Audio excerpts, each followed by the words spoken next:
Hey everybody, my name is Mike. I'm just going to talk about a real estate purchase contract, or a lot of agents call it a REPC, and just because it's REPC. And anyway, this is what you give the seller when you make an offer for a home. So anyway, here's all the dates, and you just fill that out. It's pretty self-explanatory. The property address, usually, and then also described as usually a tax ID number. You use, and then anyway, this is important when you check mark these boxes if you want these included in your offer. So make sure if you want the refrigerator, you check it. If you don't want the basement refrigerator, a piece of crap one, and you have this box checked, you will get it because it's refrigerators. So you'll get every refrigerator in the home unless you describe otherwise in like exclusions.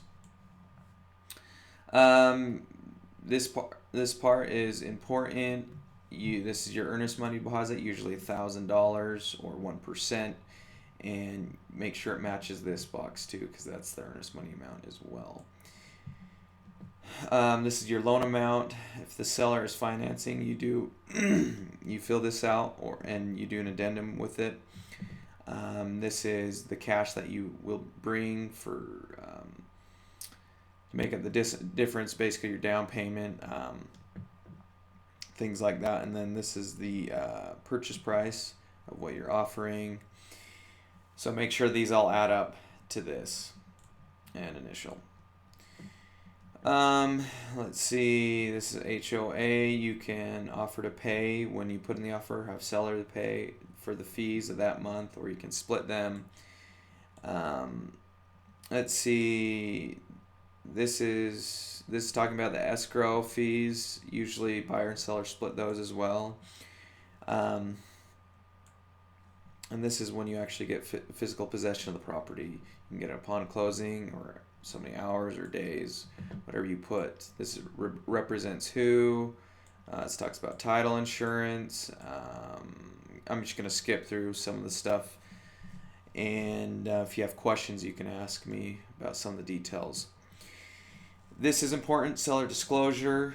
Make sure you get this from the seller after you put in an offer. Your sellers are supposed to fill a seller disclosure out, and what that is basically they disclose everything they know about the property, what has happened, bad roof, and all that fun stuff. And if once you get that and look at it and you don't like it, you can pull out and back out of the offer. Make sure you always check it's a due diligence. Due diligence is after you look at the seller disclosure, you basically go hire an inspector. And they go look at it, and they write a bunch of notes and tell you if something should be fixed or need looking at.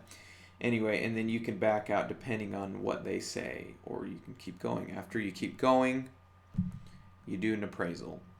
Appraisals, so due diligence, you do have to pay for them, usually, anywhere from $250, maybe $500. And so you're going to use some money no matter what with that, and you have to buy an appraisal, which is also around the same price, maybe $450. Excuse me, I'm bored myself. Anyway, the appraisal is for the banks. They make you get one. They don't want to loan you anything more than the house is worth. If the appraisal comes in under, you can back out, or you can just offer a lower price. And this is if you cannot get financed for the loan, you can back out. That just talks about kind of what I said. Additional earnest money. Here's addendums. Make sure if you do an addendum, which is basically just an attachment to this contract, more paperwork. Usually there is one always attached, or a few. You put R, and then check mark this and what number it is. If it's an FHA, obviously you check this and seller blah blah blah. Here's a home warranty plan. That's different than homeowners insurance, and I can talk about that later. But yeah, it's important, and I know. Let's see, America Home Shield. They have a really good plan, is for home warranties. So, and I'll talk about that company later. They have great deals. Here's if you can do a final walkthrough before settlement comes, and just to make sure the property is good still and nothing has changed. Let's see. It talks about if you deal with anything, like if you have to go ask an attorney about anything, you will pay fees. This talks about insurance, and so this is your disclosure deadline, the seller disclosure. So make a date to look at it, or when you have to look at it. This is the due diligence. Usually make this 2 weeks out to give you some time. Some sellers are picky and make you do it within a week because it sometimes can tie them up. And then so you have to have it done by this certain date. If you can't, then you cannot back out, or you owe earnest money. But anyway, so. And this is the appraisal deadline, settlement deadline, usually 2 weeks, maybe 10 to 14 days, 10 to 14 days.